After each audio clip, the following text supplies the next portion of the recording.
80,000 کو جوش دلا کر شریعت کے نام پر لا کر ٹکرا دینا یہ آسان کام ہے، لیکن 80,000 سے یہ بیعت لینا کہ پورے شریعت پر عمل کریں گے یہ بہت مشکل ہے۔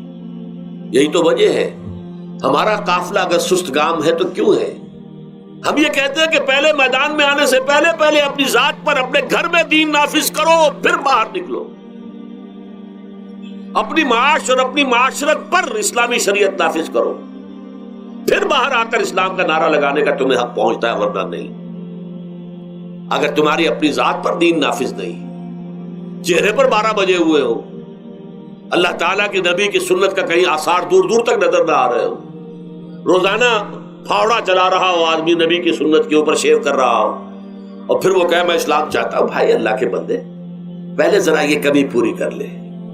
اور اگر تیرے کاروبار میں کوئی حرام شے ہے، تیری معاش میں کوئی حرام شے ہے، کوئی سودی معاملہ کیا، ختم کر اس کو اللہ کے بندے، بینک کی سروس کر رہا ہے چھوڑ اس کو۔ اگر یہ کام کر لو، بے پردگی اختیار کی ہوئی ہے، اللہ نے تو پردہ سکھایا ہے، اللہ کے نبی نے پردہ سکھایا ہے، شریعت اسلامی نے پردہ رکھا ہے، مردوں اور عورتوں کا اختلاط پسند نہیں ہے، اس پر عمل کرو، پھر آنا میدان میں، پھر دوسروں کی غلطی جو ہے بتانا اس کو کہ یہ تم غلط کر رہے ہو، مشرف تم یہ کر رہے ہو غلط کر رہے ہو، فلاں تم یہ کر رہے ہو غلط کر رہے ہو، نواز شریف تم یہ کر رہے ہو غلط کر رہے ہو۔ لیکن یہ ہے کہ اس سے پہلے اپنے اوپر، اس لیے میں نے آپ کو بتا دیا وہ واقعہ کہ انہوں نے بتایا، بعد میں اور بھی آگے ہوں گے انشاءاللہ مجھے امید ہے، لیکن جب میں ملا تھا تو انہوں نے کہا تھا ابھی صرف 28 آدمیوں نے بیٹھ کی۔ بہرحال عورتوں کا ایک حق ہے جو حضور نے بیان فرمایا اور قرآن مجید نے بیان کیا، عاشروہن بالمعروف، عورت کا اکرام ہو، بیٹی کی حیثیت سے بھی، بہن کی حیثیت سے بھی، بیوی کی حیثیت سے بھی، اور ماں کی حیثیت سے تو سمجھو کہ جنت جو ہے وہ ماں کے قدموں تلے ہے۔ الجنت تحت اقدام الامہات، فرمان ہے محمد رسول اللہ صلی اللہ علیہ وسلم کا۔ لہذا اکرام، عورت کا اکرام، عورت کی عزت، بیٹی کی حیثیت سے بھی، بہن کی حیثیت سے بھی، بیوی کی حیثیت سے بھی، اور ماں کی حیثیت سے بھی۔ عاشروہن بالمعروف، اپنی بیویوں کے ساتھ رہو بھلے طریقے پر، نیک طریقے پر، اچھے طریقے پر۔ حضور نے یہاں تک فرمایا خیارکم لأہلیکم وانا خیرکم لأہلی۔ دیکھو مسلمانوں، اے میرے صحابیوں، تم میں سے بہتر لوگ وہ ہیں جو اپنے گھر والوں کے حق میں بہتر ہیں، نرمی کرتے ہیں۔ عورت کے بارے میں یہ بھی فرمایا، ایک مرتبہ سواری تیز دوڑا رہے تھے جو بھی اونٹ کو لے کے جانے والے تھے، جبکہ ہودج میں کچھ خواتین سوار تھیں۔ حضور نے فرمایا دیکھو نہ، یہ نگینے ہیں جو سوار ہیں، ان کو زیادہ دھکے نہ لگواؤ تیز تیز اونٹ چلا کر، ان کے ساتھ نرمی ہو، ان کے ساتھ نیکی کی جائے، ان کے احساسات کا خیال رکھا جائے، ان کے ساتھ زیادتی نہ ہو، مار پیٹ کا کیا سوال، معاذ اللہ ثم معاذ اللہ۔ ان کے ساتھ جو ہے عاشروہن بالمعروف، بھلے طریقے پر گزارا کرو۔ یہاں تک فرمایا ہو سکتا ہے کہ کسی وجہ سے تمہاری بیوی جو ہے تمہاری نگاہوں سے گر جائے، اب آپ کے دل میں اتنی محبت نہیں رہی، لیکن اللہ فرماتا ہے دیکھو ہو سکتا ہے کہ اس میں کوئی پہلو ایسا ہو، تلاش کرو، کوئی پہلو ایسا ہو بہتری کا کہ جس کی وجہ سے تلاش کر کے اس کو اپنی نگاہوں میں مرکوز کر لو، تاکہ اس کے تمہارے دل میں اس کے لیے محبت دوبارہ اثر نہ ہو، اس پہلو کی وجہ سے جو تمہاری نگاہ سے اوجھل تھا۔ وہ اچھائی اس میں ہے، سیرت کی اچھائی ہے، صورت بہت اچھی نہیں، اللہ نے سیرت اچھی دے دی ہے، جو کچھ دیا، جو اچھائی ہے، جو بھلائی ہے، اس کو تلاش کرو اور نگاہ کو وہاں پر جماؤ تاکہ تم ان کے ساتھ اچھا سلوک کر سکو۔ اس سے آگے آئیے، معاشی میدان ہے سب سے زیادہ سخت اور سب سے زیادہ کٹھن اور سب سے زیادہ ظالمانہ نظام۔ اس میں سب سے بڑا ظلم جو ہمارے پاکستان میں ہے وہ یہ زمینداری، غیر حاضر زمینداری اور یہ جاگیرداری۔ محنت کرے کسان مزدور ہاری، عیش کرے جاگیردار زمیندار، یہ اس سے بڑا ظلم اور کوئی نہیں ہو سکتا۔ اور چونکہ ہماری معیشت بنیادی طور پر زرعی معیشت ہے، ہمارا تو زیادہ تر جو آبادی کا طبقہ ہے وہ کاشتکار ہے، لہذا سب سے بڑا ظلم جو ہو رہا ہے وہ در حقیقت یہ زمینداری، غیر حاضر زمینداری اور جاگیرداری۔ اب اس میں سمجھ لیجئے اس بات کو اچھی طرح، کتنا بڑا ظلم ہے۔ ایک شخص خود شہر میں رہ رہا ہے، لاہور میں، ساری سہولتیں اسے حاصل ہیں، کتنی سہولت ہوتی ہے، ٹوٹی کھولی اور پانی آ رہا ہے، دیہات میں جا کے بیچارے کاشتکار کو وہاں ہو سکتا ہے کہیں سے دور سے پانی کھینچ کر لانا پڑتا ہو کسی کنویں سے. کہاں اسے یہ سہولت ہے کہ ٹوٹی کا کان مروڑا اور پانی حاضر؟ کہاں یہ سہولت ہے کہ بجلی کا بٹن اوپر سے نیچے کیا اور مکہ روشن ہو گیا؟ یہ ساری سہولتیں بھی لے رہا ہے اور وہ تنخواہ بھی لے رہا ہے کوئی، یا کوئی کاروبار بھی کر رہا ہے، اور ایک زمین اس کے پاس ہے، فلاں ضلع میں میرا رقبہ ہے، اس رقبے پر جو کاشت کر رہا ہے آ کر اس کی کمائی میں سے، اس کی فصل میں سے آدھا بٹا کر لے جاتا ہے. کیا حق پہنچتا ہے اسے؟ یہ مزارعت جو ہمارے ہاں جس کو جائز قرار دے دیا گیا، یہ دور ملوکیت میں جائز قرار دیا گیا. بادشاہت جو ہے وہ چلتی تھی جیسے آپ نے کن کھجورا دیکھا ہے، اس کے بہت سی ٹانگیں ہوتی ہیں. کن کھجورے کی کتنے پاؤں ہوتے ہیں؟ سینکڑوں. ایسے بادشاہوں کے یہ پاؤں ہوتے تھے. جاگیردار 3,000 منصبدار، 5,000 منصبدار، 20,000 منصبدار، 30,000 منصبدار، یہ جاگیردار بڑے بڑے علاقے ان کے پاس ہیں. اب ظاہر بات ہے کہ وہ خود تو کاشت نہیں کر سکتے نا، انہیں تو مزارع چاہیے. لہذا مزارعت کے جائز ہونے کا فتویٰ دیا گیا. جب اسلام میں بادشاہت آ گئی، ملوکیت آ گئی اور جاگیرداری آ گئی، جو ملوکیت کے پاؤں ہیں وہ کنسلے کی طرح، کن کھجورے کی طرح اس کے پاؤں ہیں، تو وہ تو جاگیردار ہے. یہ ہے جس کی وجہ سے امام ابو حنیفہ نے کہا مزارعت حرام ہے، جس کی زمین ہے وہ کاشت کرے. یا حضور کی حدیث ہے کہ چاہے اپنے بھائی کو دے دے تو ایک دانہ لینے کا حقدار نہیں. اگر تو تمہارا کوئی اور ذریعہ معاش نہیں ہے تو ٹھیک ہے، جاؤ کاشت کرو. تمہارا کوئی اور ذریعہ معاش ہے، تمہارا کاروبار ہے، تمہاری دکان چل رہی ہے، تم ملازمت میں ہو، تمہیں تنخواہیں مل رہی ہے، تمہارا پروویڈنٹ فنڈ بھی جمع ہو رہا ہے، تمہیں تو تمہارے ریٹائرمنٹ کے بعد وہ پینشن بھی مل جائے گی، اور اس کے ساتھ ساتھ تم نے یہ ظلم روا رکھا ہوا. زمین اگر ہے یا تو جاؤ کاشت کرو، ورنہ یہ کہ اس زمین کو دے دو اپنے کسی بھائی کو. ملکیت تمہاری رہے گی، کاشت وہ کرے گا تو جو فصل ہوگی اس کی برداشت بھی وہی کرے گا، وہی لے کر جائے گا. یہ فتویٰ ہے امام اعظم امام ابو حنیفہ رحمۃ اللہ علیہ کا. یہی فتویٰ ہے امام مالک، امام دار الحجرہ، امام مدینہ، امام مالک رحمۃ اللہ علیہ، دونوں کا فتویٰ یہ. اور عظیم ترین یہی دو ہیں، اولین بھی یہی دو ہیں، عظیم ترین بھی یہی دو ہیں.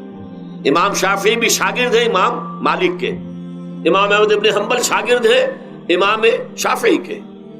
ٹاپ پر کون ہے؟ امام ابو حنیفہ، ان کے شاگردوں میں قاضی ابو یوسف اور امام محمد، امام ظفر. ادھر امام مالک، ان کے شاگردوں میں پھر امام شافعی، پھر ان کے شاگرد امام احمد ابن حنبل. ٹاپ پر دونوں یہ کہہ رہے ہیں کہ حرام، مزارعت حرام، جس کی زمین ہے خود کاشت کرے.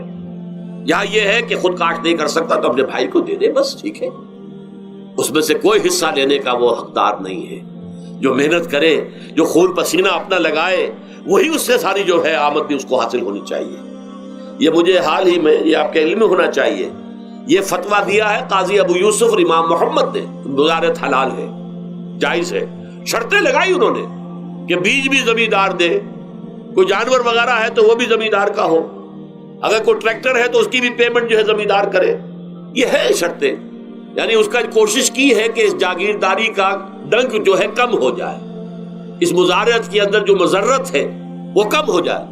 لیکن یہ کہ اصلاً اسے جائز قرار دے دیا. ہمارے ہاں کون شرطوں کو کون دیکھتا ہے، آداب کو کون دیکھتا ہے، قواعد و ضوابط کو کون. ہنیئن مریا، جیسے کہ ماں کا دودھ پیتے ہیں ایسے ہی یہ مزارعت کی جو آمدنی ہے اس کو کھا رہے ہیں. حرام ہے، حرام ہے، حرام. حال ہی میں ابھی ملاقات ہوئی میری مولانا زاہد الراشدی صاحب، آپ کے بہت قریب گجرانوالے میں جو اس کی سب سے بڑی مسجد ہے اس کے خطیب ہیں. انہوں نے بتایا ملا علی قاری نے بھی یہ لکھا، جو بہت بعد کے حنفی جو ہے وہ فقیہ ہیں، کہ دلائل تو وہی ہیں جو امام ابو حنیفہ نے دیے ہیں، دلائل تو ان کے ساتھ ہیں، لیکن مصلحت ہے جو جس کے تحت یہ فتویٰ دیا گیا.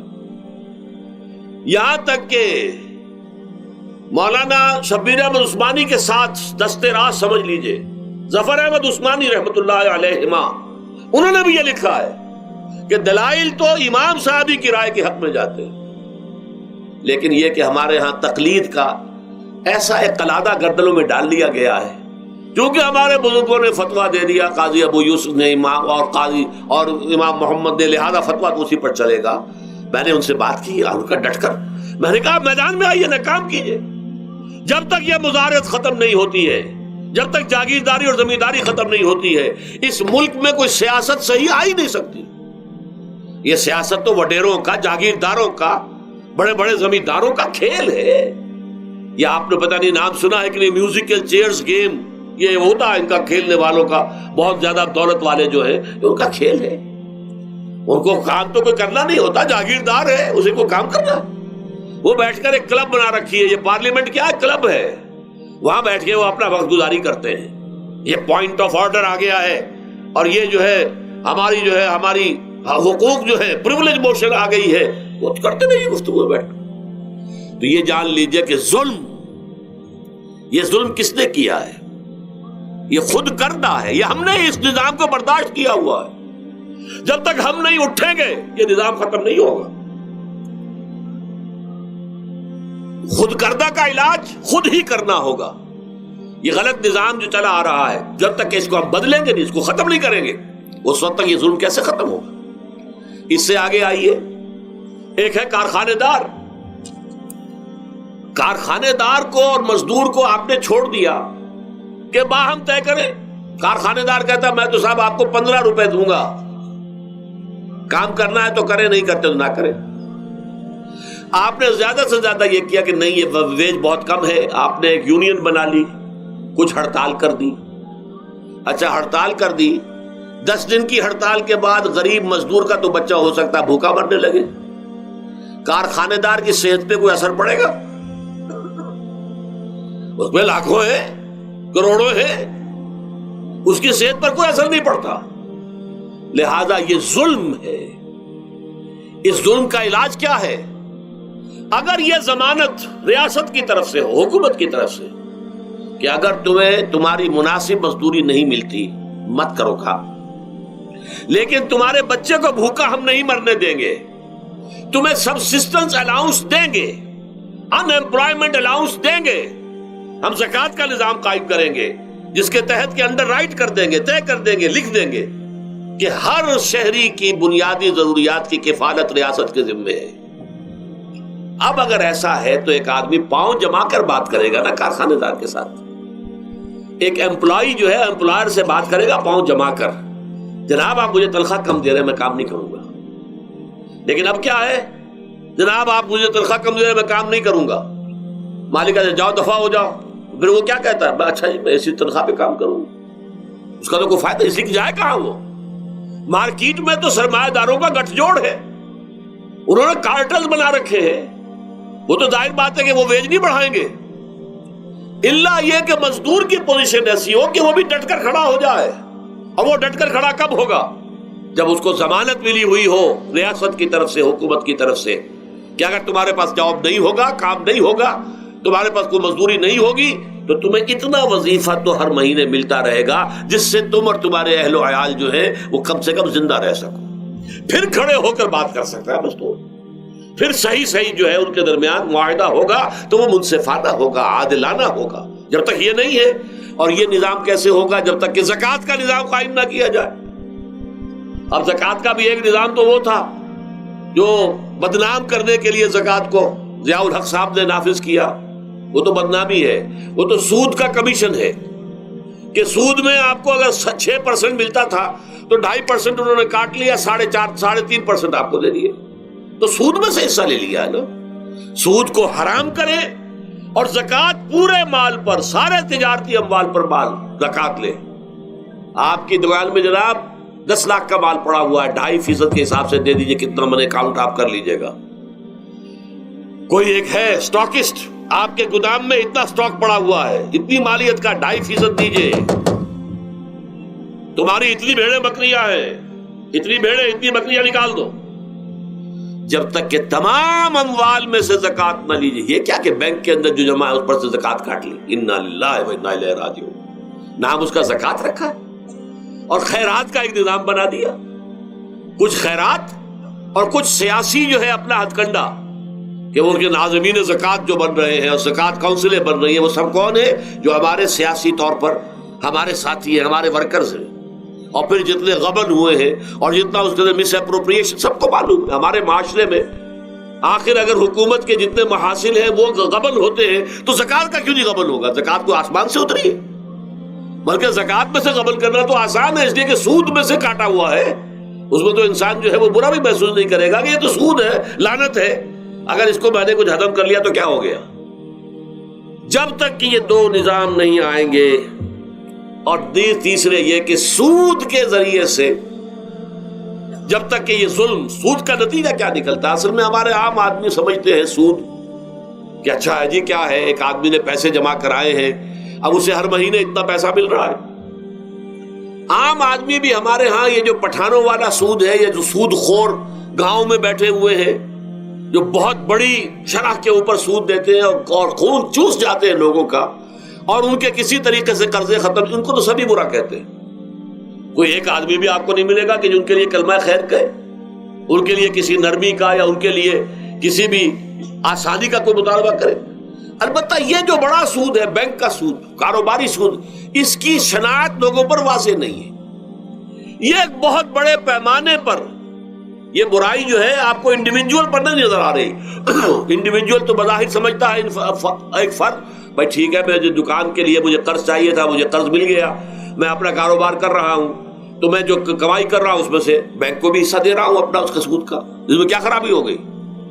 اس کی خرابی سمجھ میں آتی جب آپ کو معلوم ہو اسی سود کے ذریعے سے دنیا میں اس وقت ایک چھوٹی سی اقلیت ہے, کل 1 کروڑ یا 1.25 کروڑ یہودی, اور پوری دنیا کی دولت کے اوپر قابض ہو کر بیٹھ گئے. یہ سارا وہ بینکنگ نظام جو یہودیوں نے بنایا, یہ IMF ورلڈ بینک جس کے ہم اس وقت غلام بن کر رہ گئے.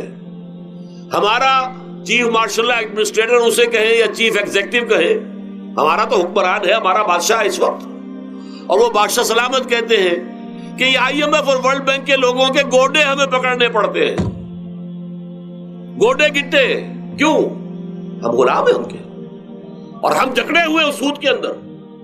پوری دنیا کو یہودی سود خوروں نے در حقیقت اپنے شکنجے میں جو جکڑا ہے, جس طریقے سے کہ ان کو اپنے اندر ایک اپنے پورے ہتھ کنڈوں کے اندر جو باندھ کے رکھ دیا ہے, یہ سود کے ذریعے سے. اور اس کا نتیجہ کیا نکلتا ہے؟ دیکھیے, امریکہ میں کہتے بڑی جمہوریت ہے, لوگ ووٹ دیتے ہیں, لیکن حقیقت اگر لوگ جانتے ہوں کہ دیو استبداد جمہوری قوام پائے کو, تو سمجھتا ہے یہ آزادی کی ہے نیلم پری. ہم نے خود شاہی کو پہنایا ہے جمہوری لباس, جب ذرا آدم ہوا ہے خود شناس و خود نگر. اب امریکہ میں اصل میں کیا ہے؟ امریکہ میں کیپٹلسٹ کا نظام ہے. یہ حکومت کس کی ہے؟ سرمایہ داروں کی ہے. جو کروڑ پتی نہ ہو وہ الیکشن نہیں لڑ سکتا, اور کروڑ پتی جو ہے اپنے پیسے کی بدولت وہ صحافیوں کو خرید لے گا, ٹیلی ویژن چینلز خرید لے گا, وہ لوگوں کے ذہنوں پر چھا جائے گا, آ جائے گا. یہ گورنمنٹ آف دی کیپٹلسٹ ہے, ناٹ عوام. یہ دھوکہ ہے, فریب ہے سرمایہ داروں کا. وہاں وہ جاگیردار اس طرح کے نہیں ہیں, سرمایہ دار ہیں. وہاں جاگیرداری کی وہ حیثیت نہیں رہی, اس لیے کہ ان کے تحت آدمی نہیں ہوتے. وہ تو اگر بڑے بڑے رینچ ہیں, بڑے بڑے اگر فارم ہیں, تو وہاں بھی آپ کو معلوم ہے کہ چونکہ مشینوں کے ذریعے سے بوائی بھی ہو رہی ہے اور ہل بھی چل رہا ہے مشینوں سے, بوائی بھی مشینوں سے, کٹائی بھی مشینوں سے, تو زیادہ انسان کی ضرورت ہی نہیں رہی. لہذا وہ سیاسی نظام وہ نہیں ہے جو یہاں کا ہے, لیکن وہ زمیندار بھی وہاں کا کیپٹلسٹ ہے, نظام کیپٹلسٹ کا ہے. تو در حقیقت یہ ڈیموکریسی جو ہے, اس سے جو کہتے ہیں government of the people by for the people, نہیں, گورنمنٹ آف دی کیپٹلسٹ, سرمایہ دار کی حکومت ہے. اور سرمایہ دار جو ہے اس نے اپنی کلب بنائی ہوئی ہے, بیٹھا ہے, پارلیمنٹ ہے, یہ کانگریس ہے, یہ سینٹ ہے, یہ سرمایہ داروں کی کلب ہے. باقی عوام کے لیے وہاں کیا ہے؟ واقعہ یہ ہے کہ عام آدمی امریکہ کا بھی یہ ضرور ہے کہ بنیادی ضرورتیں محنت کر کے, خون پسینہ ایک کر کے اپنی وہ حاصل کر لیتا ہے, لیکن بہت نچلی سطح پر ہے. عام آدمی وہاں بھی بہت نچلی سطح پر ہے. اور ایسے لوگ ہیں معدود گنتی والے جو 40, 50 بلین کا ایک چیک لکھ سکتے ہیں, وہ سب یہودی ہیں. House of Rothschilds, house of Goldsmiths, یہ سٹی بینک جو یہاں بھی آ گیا ہے اپنی ساری گندگیاں پھیلانے کے لیے, سٹی ہاؤسز اور سٹی کار, یہ کیا ہے؟ یہ جکڑ لینا ہے آپ کو. آپ کو ذرا سا دھوکہ دیا، جاؤ جی لے لیجیے کوٹھی لے لیجیے، ہم آپ کو قرض دیتے ہیں۔ آپ پھول گئے، اتنی بڑی کوٹھی کا میں مالک ہو گیا۔ اب جب اس کا قرض دینے کے چکانے کا معلوم ہوا کہ میں تو غلام ہو کر رہ گیا ہوں، جو کماؤں وہ سارا کا سارا ان کی قسط کے اندر چلا جائے گا، اور اگر خدا نہ خواستہ کہیں ڈیفالٹ کر گیا تو جتنا میں نے دیا تھا وہ بھی ہضم، اور مکان وہ ضبط کر کے اور نیلام کر دیں گے۔ اللہ اللہ خیر سے۔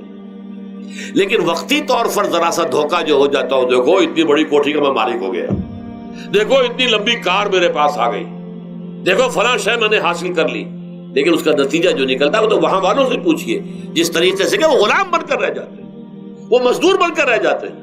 جیسے بھٹوں میں آپ نے دیکھا ہے، بھٹوں میں جو مزدور ہوتے ہیں وہ بکے ہوئے ہوتے ہیں، وہ غلاموں کی طرح ہوتے ہیں، ان کو بلکہ لوگ ایک دوسرے سے خرید کر لے کر جاتے ہیں۔ ایک بھٹے والا آتا ہے اور دوسرے بھٹے کی جو مزدور جو غلام ہے ان کو وہ وہاں کی پیمنٹ کر کے اور لے جاتا ہے، وہ بالکل ان کے سرس کی طرح ہے، ان کے غلاموں کی طرح۔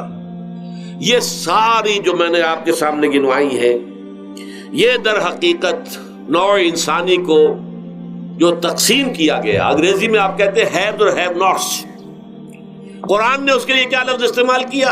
محرومین اور مترفین۔ اور ان مترفین کی وجہ سے اللہ کا عذاب آتا رہا دنیا میں۔ ان کے گلچھرے ابھی بسنت منائی، کس نے منائی؟ یہ لکھپتی کروڑ پتی ہیں، انہوں نے عیش کیے ہیں، راتوں کو نیند حرام کی ہے لوگوں کی، یہ بسنت منا رہے ہیں۔ کیا ہو رہا ہے؟ در حقیقت یہ وہی ہے مترفین۔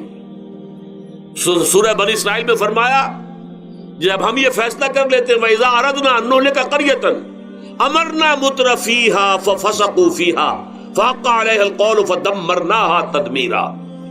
جب ہمارا فیصلہ ہوتا ہے کہ کسی بستی کو، کسی علاقے کے لوگوں کو ہلاک کر دیں، تو مترفین جو ہیں، دولت مند لوگوں کو ہم حکم دے دیتے ہیں، آزادی دے دیتے ہیں، ان کی لگام ڈھیلی کر دیتے ہیں، اس میں فسق و فجور کا بازار گرم کر دیتے ہیں۔ اور جب پورا فسق و فجور کا بازار گرم ہو جاتا ہے، اچانک ہماری پکڑ آتی ہے، دمرناہا تدمیرا، ہم اس کو پٹخ کر رکھ دیتے ہیں، ٹکڑے ٹکڑے کر دیتے ہیں۔ یہ مترفین، اور دوسری طرف محرومین، اسی طریقے سے مستضعفین اور مستکبرین۔ ایک طرف مستکبرین ہے، ہاٹی پیپل، جو کہ پارلیمنٹ میں جاتے ہیں، جو جاتے ہیں سینٹ کے اندر بیٹھتے ہیں، جن کا ایک طبقہ ہے، وہ ایک علیحدہ ہی ہے، ان کی سوسائٹی علیحدہ ہے، ان کے تہوار علیحدہ ہے۔ نیو ایئرز نائٹ پر جو کچھ یہ کرتے ہیں بدماشیاں، اس کا ذرا سا آپ کو اندازہ بہرحال دیہات کے رہنے والوں کو نہیں ہے۔ لاہور اور کراچی کے لوگوں سے پوچھئے کیا ہوتا ہے، اسلام آباد کے لوگوں سے پوچھئے، پشاور اور کوئٹہ کے لوگوں سے پوچھئے۔ یہ سب در حقیقت مستضعفین ایک طرف، مستکبرین دوسری طرف، محرومین ایک طرف اور مترفین ایک طرف، یہ سوسائٹی کو تقسیم کر کے، اور پھر تقسیم کرو اور راج کرو، ڈیوائیڈ اینڈ رول۔ یہ آپس میں ٹکرائیں گے، آپس میں لڑیں گے، تم ان سب کے اوپر حکومت کرو۔ اب ظاہر بات ہے کہ اس کا علاج میں نے عرض کیا تھا نا، کہ پہلے قسم کے دکھ تو وہ ہیں جو من جانب اللہ آتے ہیں، اس کا تو سوائے برداشت کے کوئی مادہ نہیں، کوئی اس کا اور ہمارے پاس چارہ نہیں۔ لیکن برداشت کا حوصلہ بڑھانے کے لیے وہ ساری باتیں ایمان کے ذریعے سے ہمیں ملتی ہیں۔ لیکن یہ جو خود کردہ ہے، اپنے غلط نظام کی وجہ سے جو دکھ ہم نے پھیلا رکھا ہے، جو محرومی پھیلا رکھی ہے، جو بھوک پھیلا رکھی ہے، جو لوگوں پر ظلم کا جو ہے بازار گرم ہو رہا ہے، چاہے وہ سماجی سطح پر ہے، گھروں میں ہے، چاہے بازاروں میں ہے، چاہے مارکیٹوں میں ہے، چاہے کھیتوں میں ہے، چاہے کارخانوں میں ہے، یہ سب ہمارے غلط نظام کا نتیجہ ہے، یہ اللہ کی طرف سے نہیں ہے۔ وَمَا أَصَابَكُم مِّن مُّصِيبَةٍ فَبِمَا كَسَبَتْ أَيْدِيكُمْ، یہ تمہارے اپنے ہاتھوں کی کمائی ہے، تمہارے اپنے ہاتھوں کے کرتوت ہیں، تم نے غلط نظام کو قبول کیا ہوا ہے۔ اب اس کا علاج کیا ہوگا؟ اب علاج ایسے ہوگا جد و جہد کے ذریعے سے اس نظام کو ختم کیا جائے۔ اس لیے کہ یہ تو میں نے آپ کے سامنے بیماری کا بیان کر دیا ہے، علاج کیا ہے انشاءاللہ اس کے بارے میں گفتگو جو ہے